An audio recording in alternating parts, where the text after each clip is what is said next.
¿Qué tal? Estamos ahora con Pepi Padrón Costa, nuevamente profesora principal de Filosofía en la Universidad Católica, y parados en el medio de este momento, de esta incertidumbre. Pepi, ¿cómo estás? ¿Qué tal? ¿Qué tal, César? Un gusto grande estar aquí contigo otra vez en Coyuntura. Gracias por la invitación, es un placer. Y creo, de verdad, además, dadas las circunstancias de aislamiento en que estamos, conversar es muy importante, ¿no? Poder intercambiar ideas, poder, como decíamos, resignificar palabras, símbolos. Creo que es un momento importante para hablar un poco con el corazón en la mano también y no solo yo pienso, sino yo siento, ¿no? Creo que es un buen momento, te agradezco muchísimo la oportunidad. Te agradezco yo haber aceptado esta invitación. De hecho, como tú, creo que la palabra solo existe entre dos o más de dos, ¿no?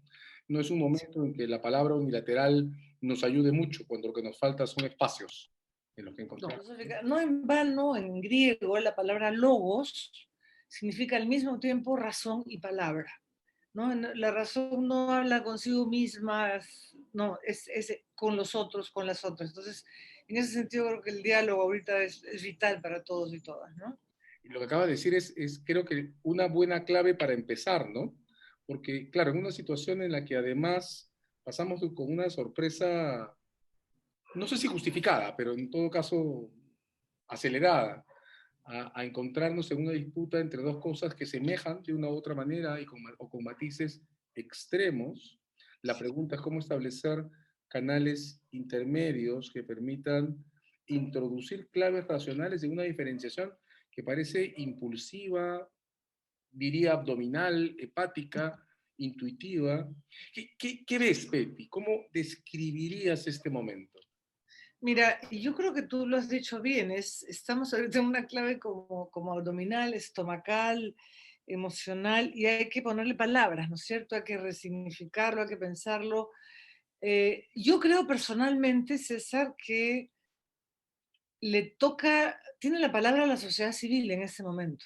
Tenemos la palabra los y las ciudadanas porque no es cuestión de yo soy anti-Keiko o yo soy anti-Castillo, ¿no? Sino qué les pido, qué les exijo como ciudadanía para votar por ellos. No, yo creo que hay que voltear un poco la sensación de, porque la gente está, yo soy anti-Keiko o yo soy anticomunista, entonces yo voto blanco, viciado, no voto por ninguno. No, es una polarización tremenda y yo creo que estamos olvidándonos de nuestro papel, que es exigirles a los candidatos algún tipo de argumento que te den para que puedas votar por ellos. Porque Keiko le dice comunista y Castillo le dice corrupta, y ya pues, y ¿cómo decides tú entre la corrupción y el comunismo? O sea, comunismo entre comillas, además, ¿no? Porque es de un conservadurismo tremendo, por otro lado, ¿no? Entonces, yo creo que nos toca jugar un papel activo.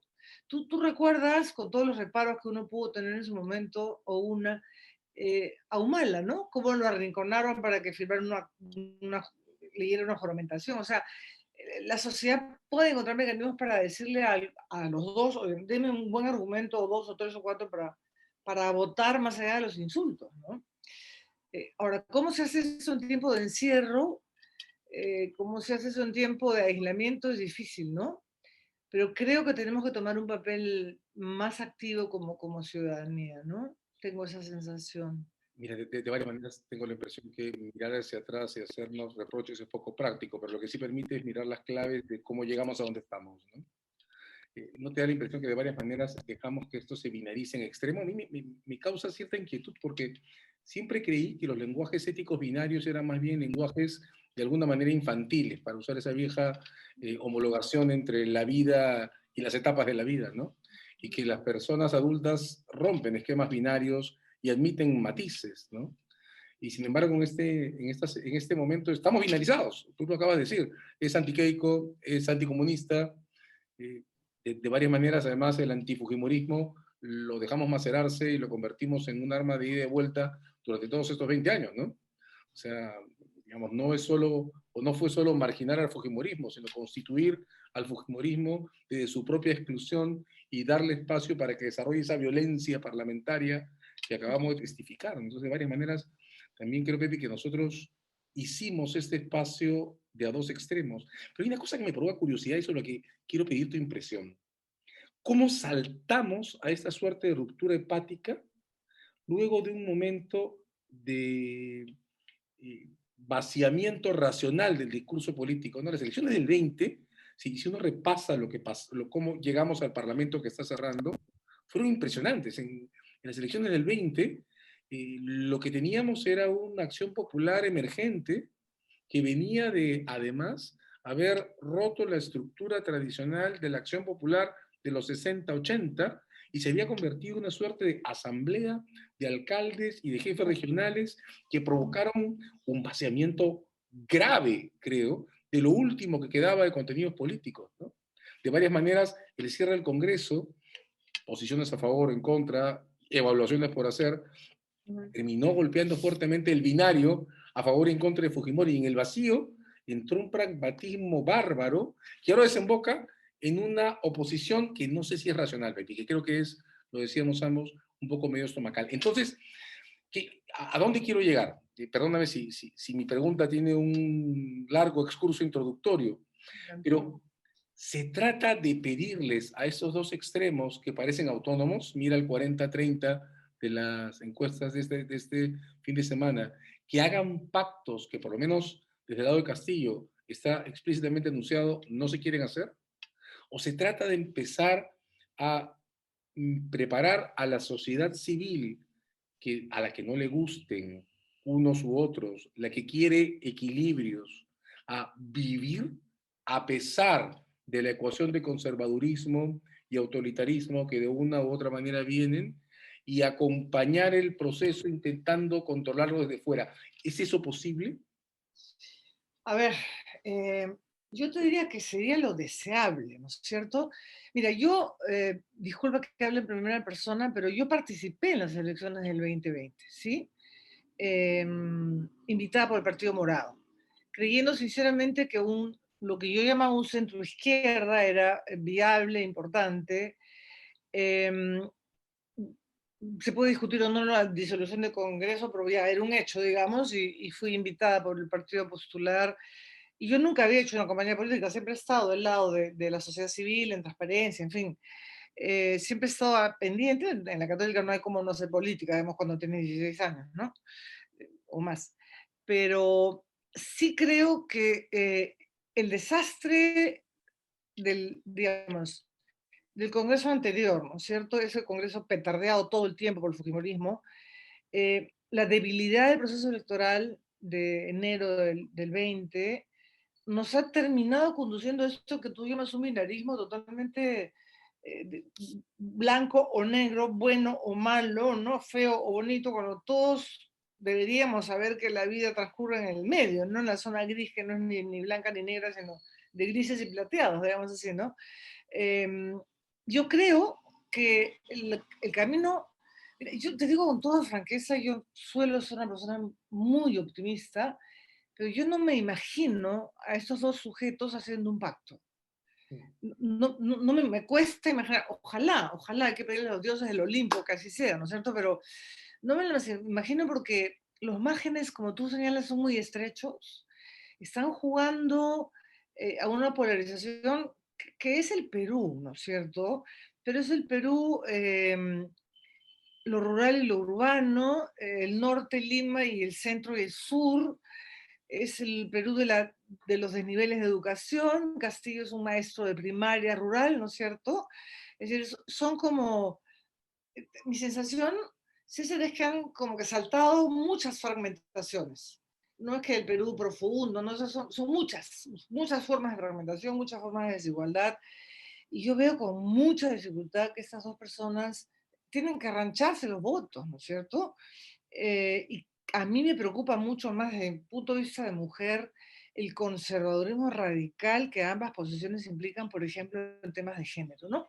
¿Qué acuerdo les pide? Si los dos son pro vida, entiendo que el señor Castillo además es evangélico, ¿no es cierto? Activamente evangélico, y Keiko es abiertamente anti-enfoque de género desde los tiempos de Cipriani, ¿no es cierto?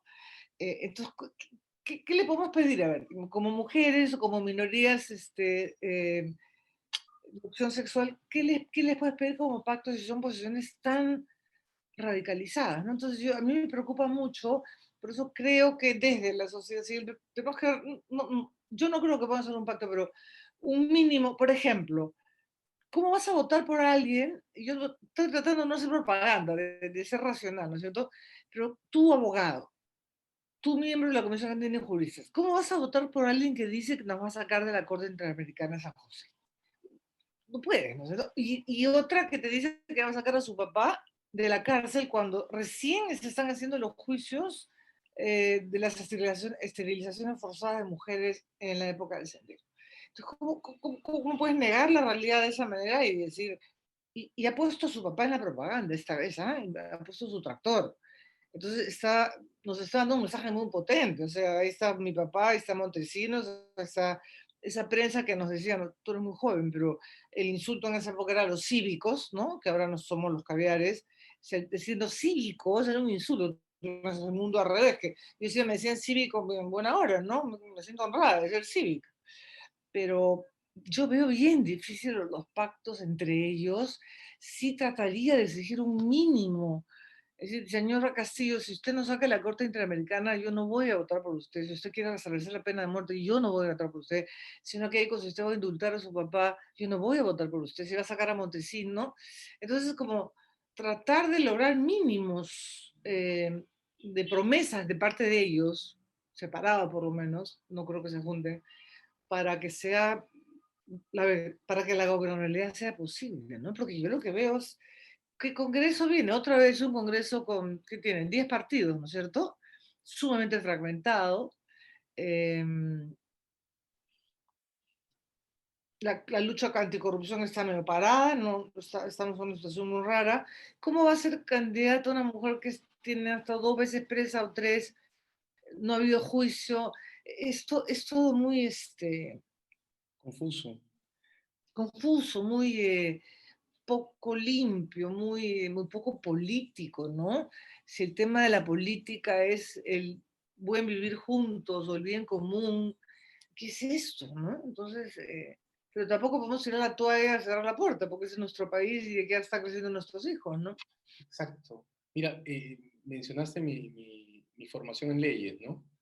De varias maneras, los últimos 5 años nos habíamos pasado la vida discutiendo alrededor de juicios que estaban inscritos en esa clave binaria, culpable o inocente, ¿no? Juicios de corrupción, acusaciones muy duras. En el último tramo, en medio de la pandemia, se abrió un espacio en el que la discusión legal empezó a impregnarse por el discurso de Ana Estrada, Sí, que no es sí. un discurso legal sobre el castigo, sino sobre la redención, el reconocimiento, el respeto, la dignidad. Un discurso exitoso, además Ana Estrada ganó su caso en primera instancia. Sí, sí, sí. De varias maneras uno imaginaba, yo imaginaba, te lo digo ahora yo en primera persona y también me disculpo por eso, que del caso de Ana Estrada tenía que seguir una discusión ya sobre la derogación de la ley que prohíbe la asistencia a personas en condición extrema y que permitiría, que impide, en ese momento impide, una muerte digna. Tenía que haber comenzado la ola verde hacia la discusión sobre el aborto en 14 semanas. Tendría que haberse replanteado después del enorme revés que significó el último caso que discutió el Tribunal Constitucional sobre esto, tendría que haberse replanteado la cuestión del matrimonio igualitario y tendría que haberse abierto, ya se ha abierto, hay un procedimiento que está siguiéndose ahora en tribunales sobre el autocultivo canábico para fines medicinales. Entonces, tienes una agenda de derechos, ¿no? Basada en dignidad en formación, que de varias maneras podía haber desplazado el espacio de esa otra agenda sobre el castigo y el etiquetamiento de la que salimos. Y ahora lo que, como tú resumes, tenemos son dos opciones anti-agenda de derechos.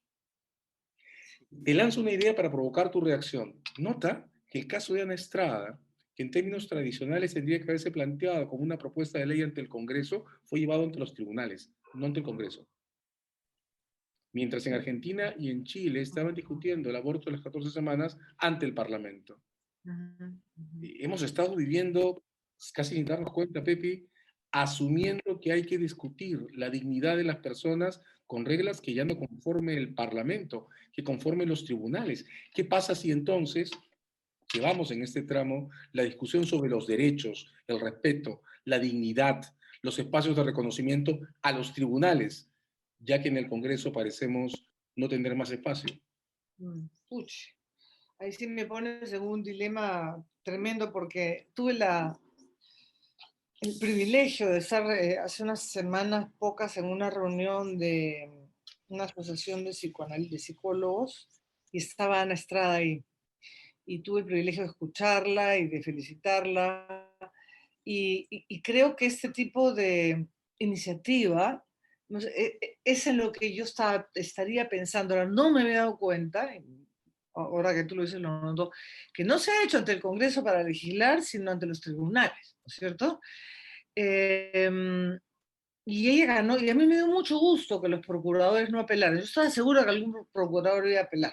Me dio realmente mucha alegría por ella, pero no pasó nada más. O sea, no se ha legislado, como se trancó el matrimonio civil o la unión civil, el matrimonio, se trancó todo. Incluso tenemos una ley de aborto terapéutico que tiene 100 años esa, y todavía no se ha reglamentado. Entonces, algo no está funcionando en nuestro Congreso que nos hace terminar judicializando la política, que es algo que yo siempre he leído como crítica a la política norteamericana, a la vida norteamericana, ¿no? Sobre todo de parte de los europeos. En la vida política americana todo termina en un tribunal, todo termina en un juicio. Y la comodidad de justicia funciona por jurisprudencia, y eso lo entiendes tú más que yo. Entonces, una vez que una jueza aprueba el aborto, está el precedente dado, y entonces, pero aquí no, aquí lo que dice un tribunal no necesariamente sienta jurisprudencia ni obliga a la ley, ¿no es cierto? Entonces, en ese sentido, ahora que tú me lo haces notar, estamos más trancados todavía, porque no están pasando las cosas donde deberían pasar, que es en un Congreso que legisla. Bueno, el Congreso anterior se dedicó a obstruir todo, y hemos tenido ¿cuántos? 4 presidentes, ¿no? En un En, solo periodo. en un periodo de 5 años hemos tenido 4 presidentes. Estamos en el cuarto, que espero de todo corazón se quede hasta julio. Disclaimer, es amigo personal mío, ¿sabes? Pero por el bien del Perú parece razonable que se quede. Creo que está haciendo lo posible. Pero ¿cómo enfrentar esa judicialización de la vida política? Eso tendría que ser o por iniciativa del Congreso o por presión de la sociedad civil, ¿no?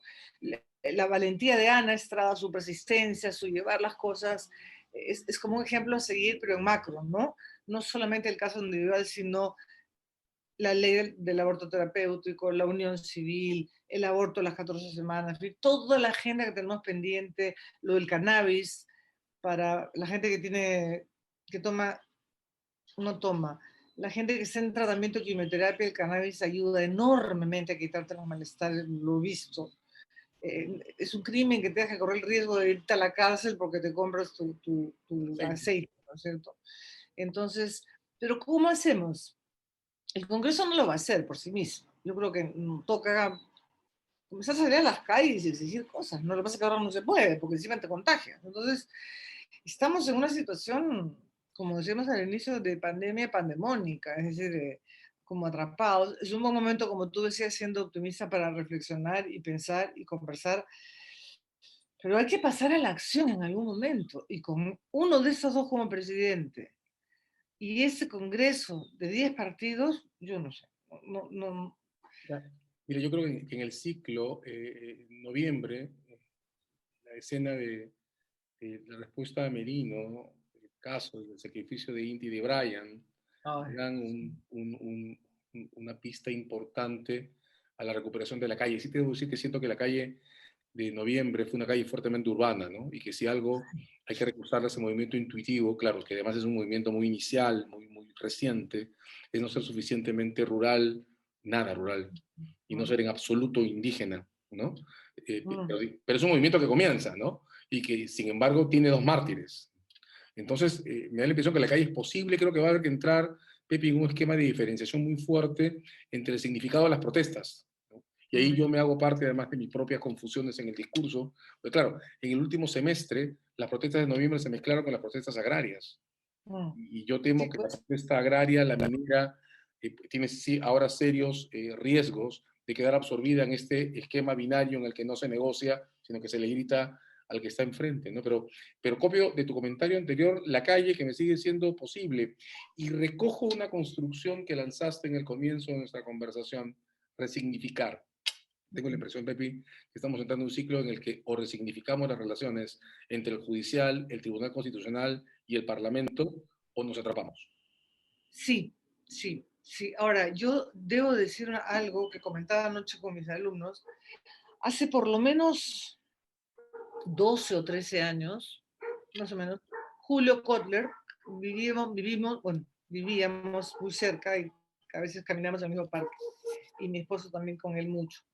Y Julio me dijo, Pepi, la democracia de partidos se acabó. Le digo, Julio, ¿cómo puedes decir una cosa así? Porque ¿qué viene si se acabó la democracia de partidos, ¿no es cierto?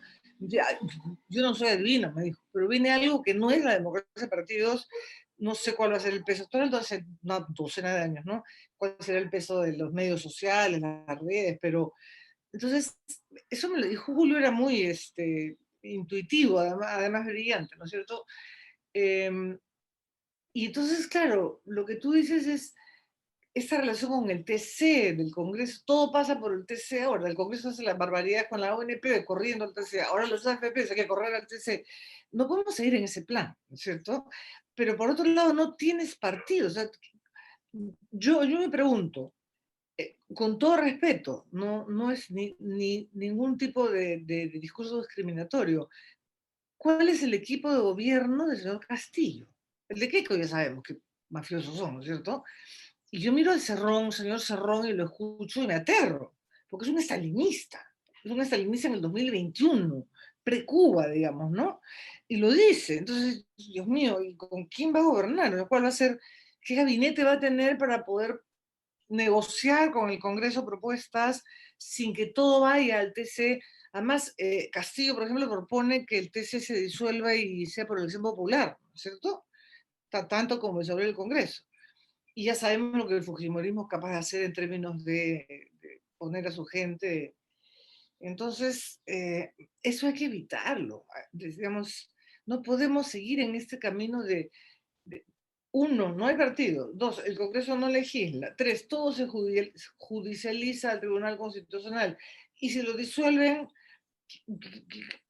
¿quién va a decidir por nosotros? Entonces, yo creo que hay que mirar las cosas de frente, y creo que has dicho algo muy importante, y es, eh, estas manifestaciones de noviembre ciertamente no tuvieron nada de rural.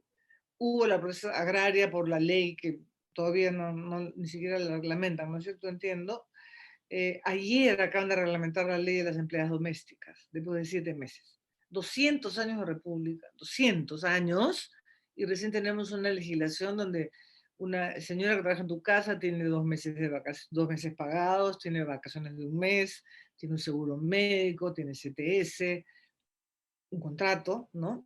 Recién ayer. Entonces, estamos como atrasados en una serie de cosas, y los temas que tú has mencionado, ¿no? Lo del aborto, la unión civil, la eutanasia, eso no puede pasar todo por los tribunales. Es decir, tenemos que como que obligar al Congreso a que trabaje su trabajo, ¿no?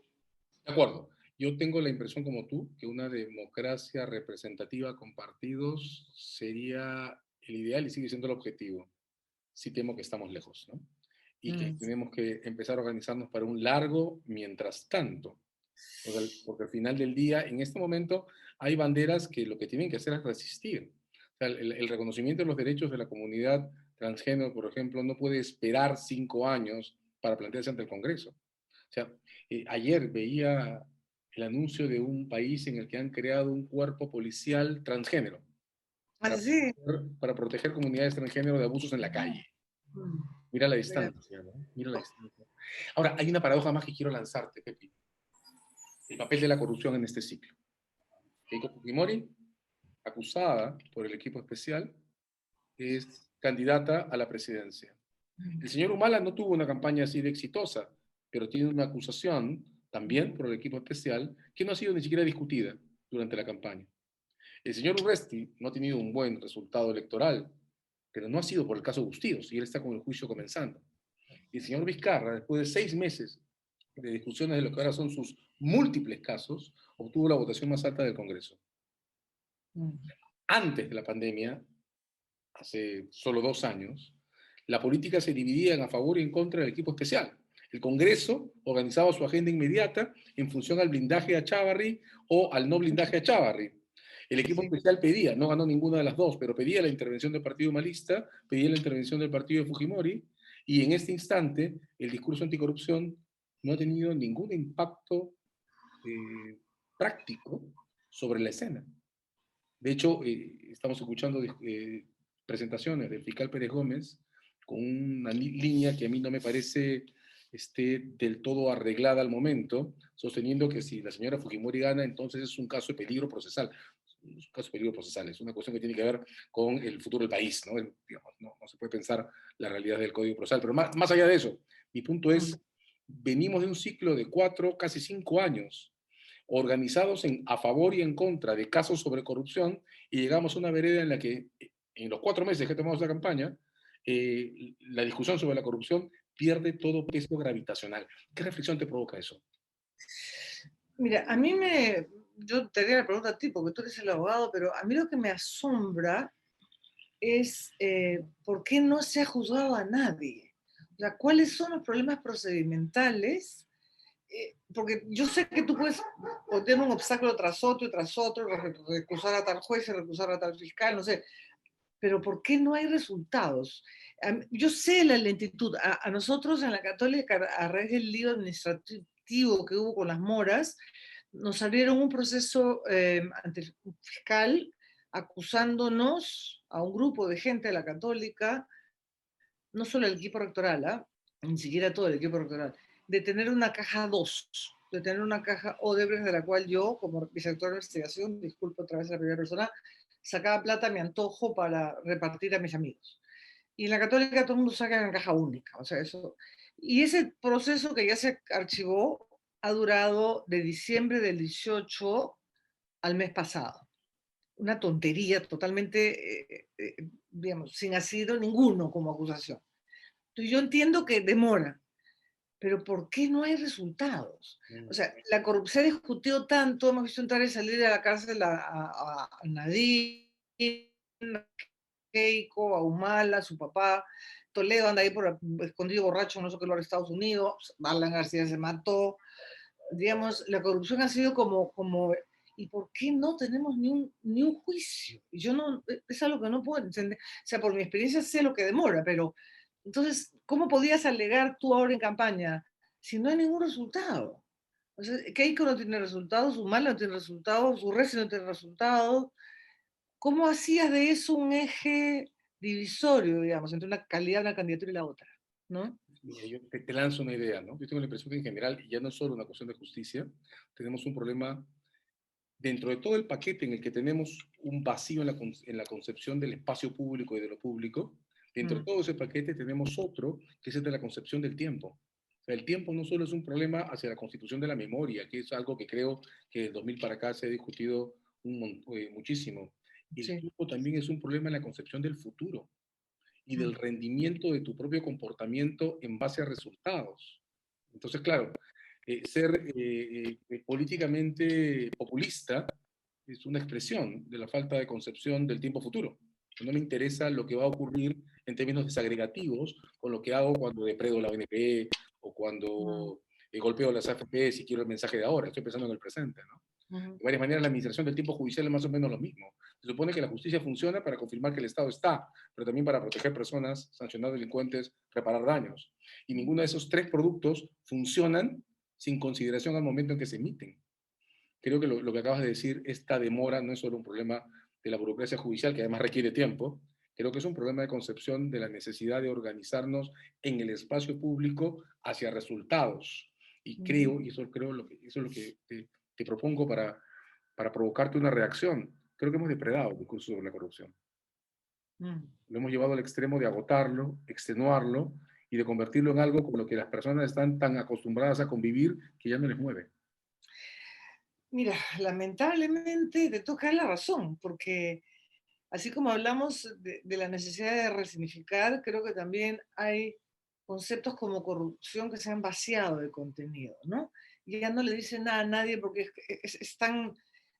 ¿Cómo puede ser que con todo lo que sabemos, toda la plata que se ha movido, toda la plata ilegal, los maletines, las bolsas, los banqueros, esté a un paso ser presidente de tu país. Es decir, si hay alguien que es sinónimo de corrupción, ¿no? Su padre está preso también por corrupción. Entonces, hemos como vaciado de contenido. Porque tú mira la lista de candidatos sin hacerle propaganda a nadie, y ahí hay gente que alguna gente que no tiene ningún antecedente penal, ¿no es cierto? Verónica Mendoza, por ejemplo, ¿no? Creo que no tenía, Julio Guzmán me parece que tampoco tenía ningún antecedente.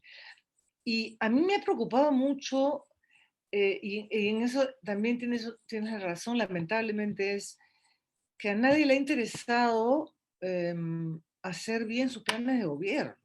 Y los que han hecho su tarea, y me consta que la hicieron los del Partido Morado, un buen plan de gobierno, se han sacado la mugre haciéndolo, no votó nadie por ellos. Y el señor de Soto sacaba 2 paginitas, ¿no? Que era un plan de gobierno, una cosa vergonzosa, y le sacaba orgulloso, ¿no? Entonces hay un vaciamiento de contenido y el tema de corrupción simplemente desapareció. O sea, no pesó, no. Ahora, eso es un tema que no solo le compete a los fiscales especiales ni al Poder Judicial, sino a todos nosotros y nosotras como ciudadanas, ¿no?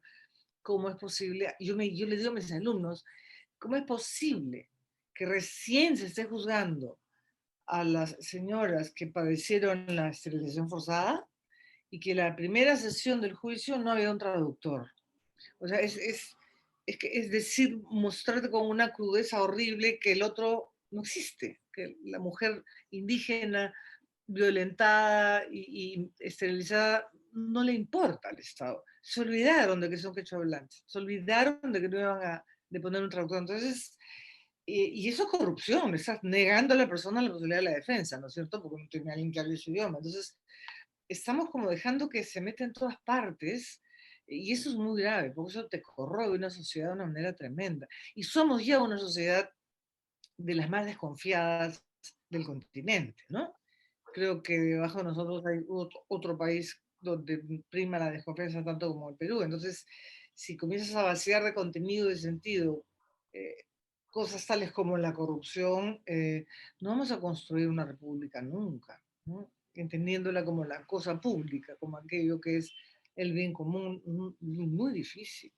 Yo Una, estoy de verdad preocupada. una cosa pública, Pepe, que no puede ser solo urbana, ¿no? Mira, No, el caso de las esterilizaciones forzadas, la cuestión de los traductores se ha estado discutiendo en función al enorme desprecio que sentimos hacia atrás en las historias de los años 90, ¿no? A un problema que hace, además, que el caso Bustíos esté en la página 12 cuando aparece en los medios de comunicación. Pero sí. estábamos hablando también de una judicatura de clase media, que ahí no hay oligarquías, desde el año 20 no hay oligarquías en la judicatura, incapaz de reconocer las diferencias de mujeres quechohablantes, ¿no? Porque el problema real es que llevaron un traductor de quechua de Huamanga y la mayor Sí. cantidad de víctimas eran hablantes del quechua que se usa en el Cusco. Sáltate de ahí a los debates electorales y la broma histórica que hizo el candidato aquel que se burló de todos en quechua sin que nadie pudiera ni siquiera entender qué decía. Nadie, digo, en Sí, decente, ¿no? sí, claro. Estamos hablando de una especie de instalación dramática de nuestra incapacidad de mirar hacia nuestro propio interior, ¿no? Hacia nuestras zonas rurales, hacia nuestras comunidades, digamos. Y ahí quiero salir al último tema que te quiero plantear, Pepi, el adelgazamiento del centro, digamos. Uf, Eres una mujer que ha hecho política, has militado y has postulado por el Partido Morado, que es un partido que intenta colocarse en el centro. Pero, digamos, el centro tiene dos connotaciones, ¿no? De un lado es un colectivo de personas que no se sienten ni en la izquierda ni en la derecha, ni representados en posiciones extremas. Y de otro lado es un espacio al que en todas las elecciones, salvo aparentemente esta, ha habido que girar o hacia el que ha habido que mirar para terminar por ganar las elecciones, ¿no? Cuando Toledo entró en un movimiento centrista originalmente en el 2001. García tuvo que girar, en su sí, caso, para lograr la segunda presidencia, pero giró de la forma que llevó hasta el perro del hortelano, pero giró. Ha citado el caso de Humala, que claramente es un giro, ¿no? La sí, broma del polo rojo y el polo blanco. sí. Ahora veo en medios, creo que todos y todas vemos en medios, pedidos para que giren al centro y por lo Mm, menos Castillo ya dijo claramente que no. Y mi sí, sí. impresión, no sé si la compartes, es que la presentación última de Keiko, con música de fondo de tipo eclesiástico y la cita de la Biblia, representa más bien un giro a su derecha de las elecciones, ¿no? Al bolsón que ocupó López de Aliaga, que hacia el centro, ¿no? El centro está adelgazado como comunidad. El centro dejó de ser un espacio político de encuentro y tamización. ¿Qué es el centro que ha adelgazado, Pepe? Y Mm. necesitamos volver a llenarlo de contenido. ¿Cómo llenarlo de contenido? Esa es una muy, muy buena pregunta, difícil también de contestar. Yo, por si acaso, nunca he militado en el Partido Morado, simplemente participé como Invitada, invitada. invitada. Sí, porque, mira, si no milité a los 20 años, porque no voy a decir nombres, pero mis compañeros de izquierda me decían que estudiar griego era pequeño burgués y me mandaban a la Plaza Unión a repartir volantes, porque así era en esos tiempos. Si no milité ahí, no voy a militar a los 65. La verdad no me parecía ahí. Yo lo expliqué a los compañeros del partido y entendieron perfectamente, ¿no? Ni me postulé tampoco ahora. Y yo creo que depende de lo que tengamos por centro, ¿eh? Sí, yo entiendo el centro como centro izquierda, te diría como una socialdemocracia, como un estado de bienestar que no es la izquierda radical, que no es la izquierda estatizadora, pero que sí es el centro izquierda que ofrece igualdad de oportunidades básicas de salud, de educación. Ahora, ese discurso en un país como mencionamos que está tan fragmentado entre lo rural y lo urbano, el norte y el sur, el centro y el sur, el quechohablante y el no quechohablante, donde, para decirlo en un lenguaje de desarrollo, donde las diferencias se convierten en desigualdades, ¿no? Ser quechohablante, ser mujer, ser pobre, no solo eres diferente, sino eres lo más desigual entre todos los iguales, ¿cierto? eh, Ese centro ha perdido peso, porque, porque yo diría que el país, yo creo, ¿sabes qué, César? Que esta pandemia nos ha puesto el país así delante en todo este dolor, en toda esta discriminación, en todo este racismo, en toda esta ignorancia.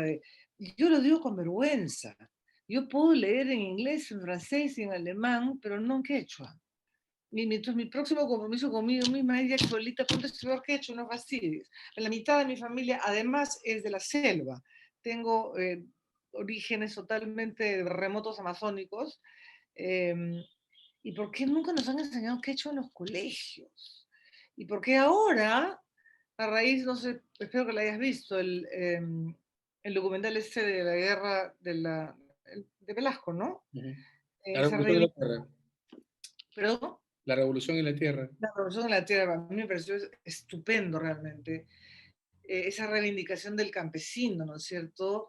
Ahora de pronto Velasco era el culpable de todos los males y después resulta que no tanto, ¿no? Que desapareció la gran propiedad de las haciendas gracias a una revolución, la reforma agraria no muy exitosa, pero en fin, y ahora volvió la gran concentración de la tierra en manos ahora de muchos de capitales extranjeros. Entonces, eh, esas fragmentaciones, esas divisiones, nos han saltado en la cara, ¿no? O sea, yo el otro día, te digo, con toda franqueza me puse a llorar cuando vi la imagen de un chiquitito que estaba subiendo para lograr agarrar conectividad en el único teléfono que había en su casa y se puso su uniforme.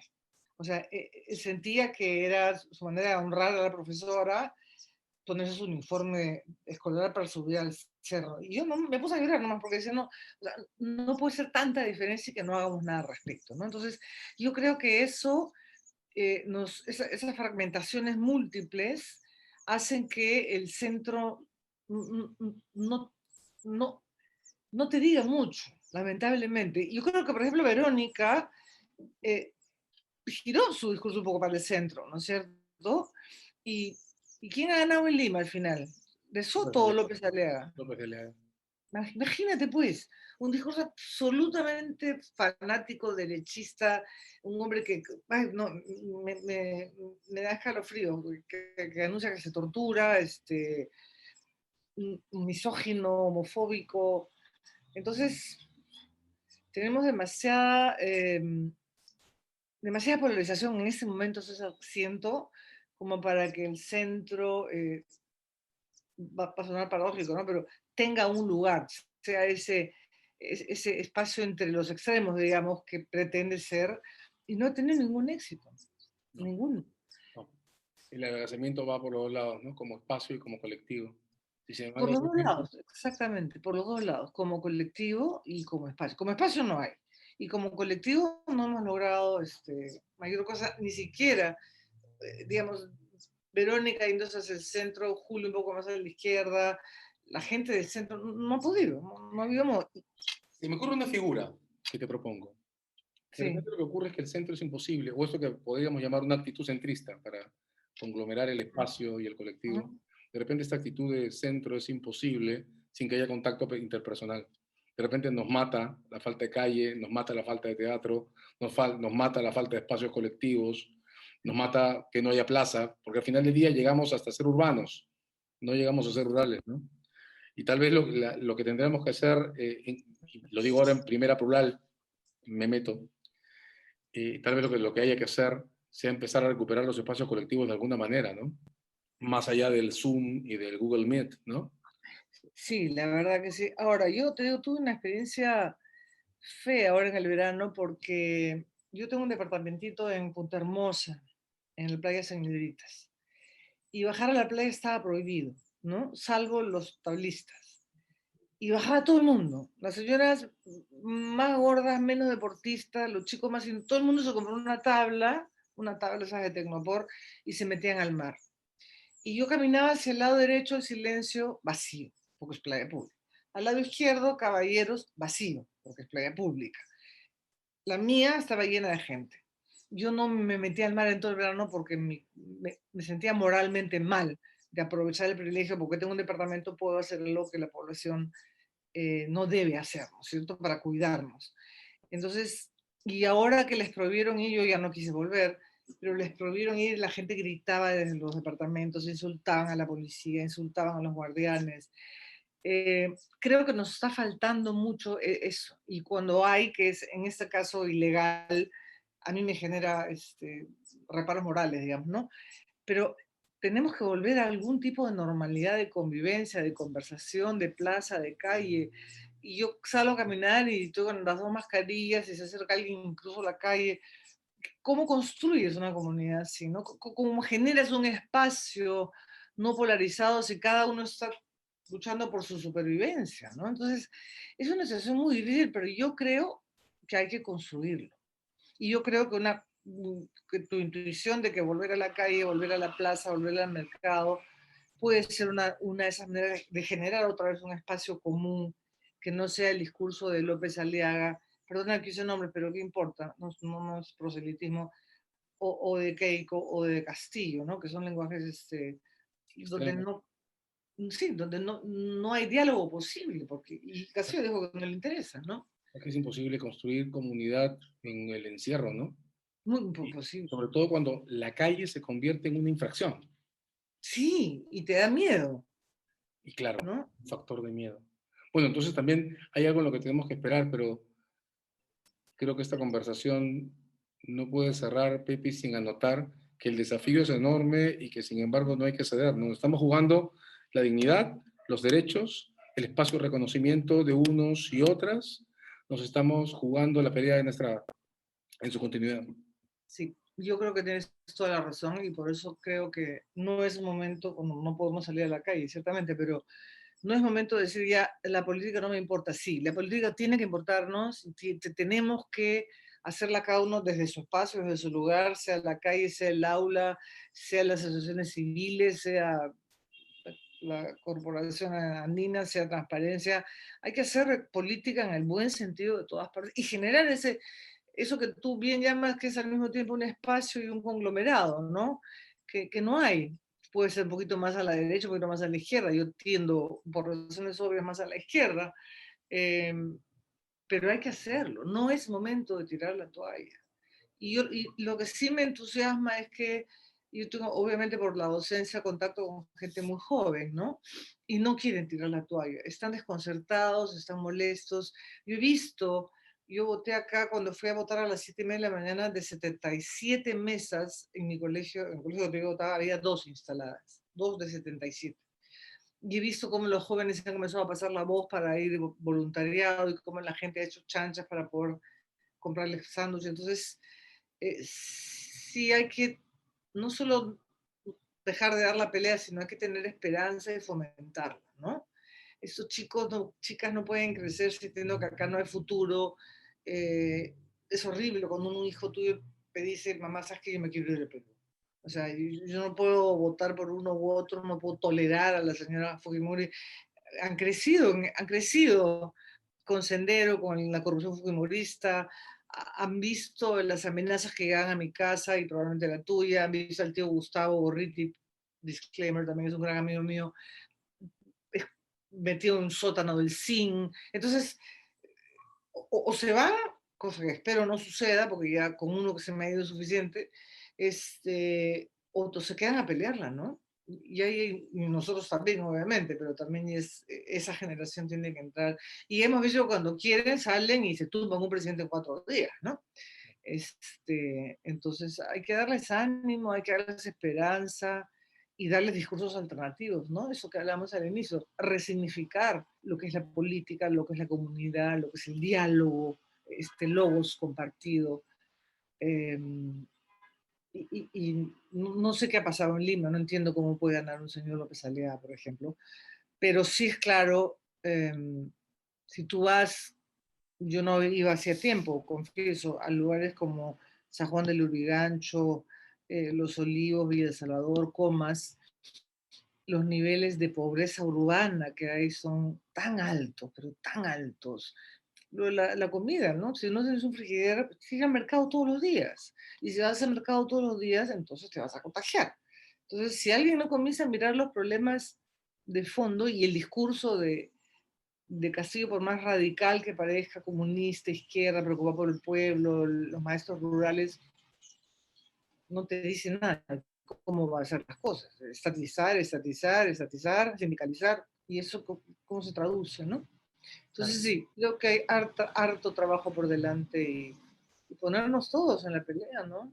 No tiene que ser partidaria, yo creo, puede ser, ¿por qué no? Pero si pensamos que la tarea es reconstruir partidos, pero mira lo que le pasó al Morado, ha perdido la inscripción y han trabajado durísimo para institucionalizarse, ¿no? Y no funciona. Pero tiene que ser un espacio de todos y de todas, ¿no? También de los partidos, si vienen, bienvenidos, pero sobre todo de todos y de todas. Y mira, somos nosotras, las mujeres, la mitad del Perú, en este caso de la humanidad, y todo lo logrado. Yo estoy dando un curso de género por primera vez en la Católica en filosofía, ¿sí? Y si gana López Aliaga, nos quedamos sin curso, sin maestría de género. Siendo una universidad pontificia, tú sabes todas las peleas que hemos tenido para mantener la autonomía, viene ahora un señor y gana en Lima diciendo que la agenda de género es mata vidas, digamos, ¿no? Uf, tú dices, caracho, todo lo que nos ha costado avanzar un poquito y ahora por todos lados nos llueve pro vida, antigénero, ¿no?